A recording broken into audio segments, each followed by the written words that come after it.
is 14.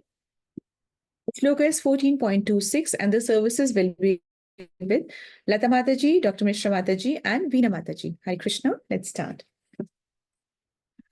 Mam cha yo vyabhicharena bhakti yogena sevate sagunan samtityetan brahma bhuyaya kalpate. Once again. Mam cha yo vyabhicharena bhakti yogena sevate sagunan samtityetan brahma bhuyaya kalpate. Yes, Lata Mataji. हरे कृष्ण माताजी प्रणाम। महाचार्य अभिचारे भक्ति योगेन ते गुणान समन्वितान ब्रह्माय भुवाय कल्पते। हरे कृष्ण माताजी दंडवत प्रणाम। धन्यवाद माताजी। हरे कृष्ण। यस मिश्र माताजी। हरे कृष्ण माताजी, सबको दंडवत प्रणाम। माम च यो य व्यभिचारेण भक्ति योगेन सेवते सगुणान् समतीत्येतान् ब्रह्म भूयाय कल्पते। हरे कृष्ण। हरे कृष्णा, दंडवत प्रणाम सभी को। माम च यो व्यभिचारेण भक्ति योगेन सेवते सा गुणान समतीते तान ब्रह्म भूयाय कल्पते। जो समस्त परिस्थितियों में अविचलित भाव से पूर्ण भक्ति में प्रवृत्त होता है, वो तुरंत ही प्रकृति के गुणों को लांघ जाता है और इस प्रकार ब्रह्म के स्तर तक पहुंच जाता है। हरे Krishna. Hey Krishna Mataji, Danu Pranam. Thank you for the beautiful reading. Mam cha yo bhi chare na. माम मतलब मेरी। मेरी मतलब किसकी बोल रहे? कृष्ण बोल रहे कि कृष्ण बोले मेरी भक्ति, क्योंकि मैं ही, जो तुम निराकार सोच रहे हो मैं हूं, साकार सोच रहे हो मैं हूं, ब्रह्म मैं हूं, अमृत मैं हूं।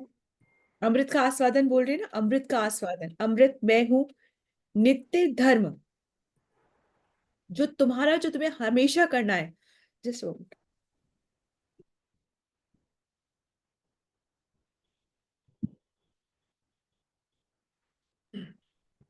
वो धर्म भी मैं हूं, शाश्वत मैं हूं, अखंड मैं हूं। चरम जो सुख जो तुम्हें मिलेगा वो मुझे मिलेगा, और जो अल्टीमेट जो सुख है, जो डेस्टिनेशन है, वो भी मेरा है। चाहे हम सत्कर्म करके स्वर्गवासी भी बन जाएं, पर वो अल्टीमेट डेस्टिनेशन नहीं है। चाहे हम मटेरियल चीजों को प्राप्त करके थोड़ी खुशी में मिल जाए, पर वो परमानेंट खुशी नहीं है। तो कह रहे हैं कि मां मतलब मेरी, च मतलब यहाँ पे च से मतलब है कि शर्तिया ही होगा। कब शर्तिया ही होगा? जो मेरी भक्ति करेगा। मेरी मतलब जैसे भगवान की भक्ति, मतलब क्या कि कृष्ण की, और कृष्ण के जो डायरेक्ट अवतार है उनकी, मतलब कृष्ण की, राम की, मतलब विष्णु तत्व की जो भक्ति करेगा उसकी बात हो रही। मतलब कृष्ण की, विष्णु की, राम की, नरसिम्हा की, वामन देव, ये जो विष्णु तत्व जो कहलाए जाते हैं, जो है उनकी जो भक्ति करेगा, ठीक है, वो ही गुणातीत होएगा। ठीक है, तो माम च यो भी चारेना, जो मेरी अव्यभिचारी भक्ति करेगा। अभी ये अव्यभिचारी भक्ति क्या, पहले तो च क्या हुआ कि जो सिर्फ और सिर्फ मेरी भक्ति करेगा। ये बहुत इंपॉर्टेंट वर्ड है च। यहाँ पे भगवान कह रहे हैं कि जो मेरे अलावा किसी और की भक्ति करके वो फिर गुणातीत नहीं हो सकता है, जो सिर्फ मेरी भक्ति करेगा। हम देवी देवताओं की, बाकी सबकी, किसी की भी हम बहुत ही निष्ठा से भक्ति कर सकते हैं, परंतु ऐसा करने पर वो गुणातीत नहीं हो सकता। मतलब इन गुणों को लांग नहीं सकता। उसको गुस्सा आएगा तो वो गुण के अधीन हो जाएगा। उसको सत्कर्म करना है तो गुण के अधीन होकर करेगा और वहीं पर रुका रहेगा। वो गुण को लांग नहीं सकता है। जैसे रावण का हम एग्जाम्पल ले सकते हैं। रावण से बड़ा तो कोई भक्त शिव का हो नहीं सकता। उन्होंने जितनी तपस्या, जितना तप किया, उससे बड़ा कोई भक्त हो नहीं सकता। पर क्या रावण अपने गुणों को पार कर पाया था? क्या वो अपनी भोग की जो प्रवृत्ति थी उससे वो पार पा सका था? वो नहीं पा सका था। शिव कि जो कॉन्सोर्ट मतलब पार्वती माँ को भी वो भोगने के लिए ही प्राप्त करना चाहता था। जब उसकी नजर पार्वती माँ पे पड़ी तो वो भोगना ही चाहता था उसको, उनको भी।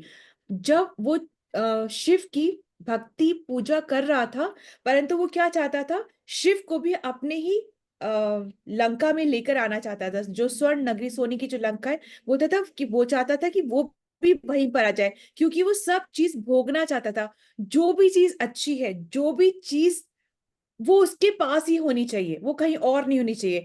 तो वो अपने इस भोगने की प्रवृत्ति से ऊपर नहीं आ पाया था। क्यों? क्या वो उसकी भक्ति में कोई कमी थी? नहीं, कोई कमी नहीं थी, परंतु वो भक्ति किसकी कर रहा था? वो किसकी भक्ति कर रहा था हम जानते हैं, ठीक है। अब कई बार हमें ये भी होता है कि ना, राम ने भी तो शिव की भक्ति करी है, राम ने भी तो शिव की भक्ति करी है। तो बात असल में ये है कि कई कभी कभी या बहुत बार ऐसा होता है कि भगवान भी अपने भक्तों को ग्लोरीफाई करना चाहते हैं। भगवान भी अपने भक्तों को ग्लोरीफाई करना चाहते हैं, ठीक है। उनका भी वो गुणगान करना चाहते हैं। तो ऐसे उन्होंने बहुत बार करा है। वो ज्ञान जैसे खुद भी दे सकते थे, पर उन्होंने भीष्म पितामह से कहा कि आप ज्ञान दीजिए, ठीक है। इस तरीके से वो बहुत कुछ, वो बहुत, ये पूरे लीला रचते भगवान। भगवान को क्या कमी थी? भगवान तो एक अपना सुदर्शन चक्र चलाते और ये पूरा युद्ध खत्म हो जाता। मीन कुछ कुछ पल में, सेकंड में युद्ध खत्म हो जाता। फिर ये इतनी बड़ी युद्ध की रचना करने की जरूरत क्या थी? भगवान अपने भक्तों को ग्लोरीफाई करने के लिए ये लीला करते हैं। भक्तों को सेवा करने के लिए ये अवसर देते हैं कि तुम सेवा कर सको, वरना तो भगवान तो सब ऑटोमेटिकली कर ही सकते हैं, उसमें कुछ नहीं है। पर ऐसा वो रचते हैं इसलिए, ठीक है। तो कहने का तात्पर्य यहाँ पे माम बोल रहे भगवान की, जो मेरी भक्ति करता है, सिर्फ और सिर्फ मेरी भक्ति करता है, वो ही गुणों से ऊपर जा सकता है। उसी में ये ट्रांसफॉर्मेशन आता है। सेकंड जो वर्ड है वो बोल रहे हैं अव्यभिचारी।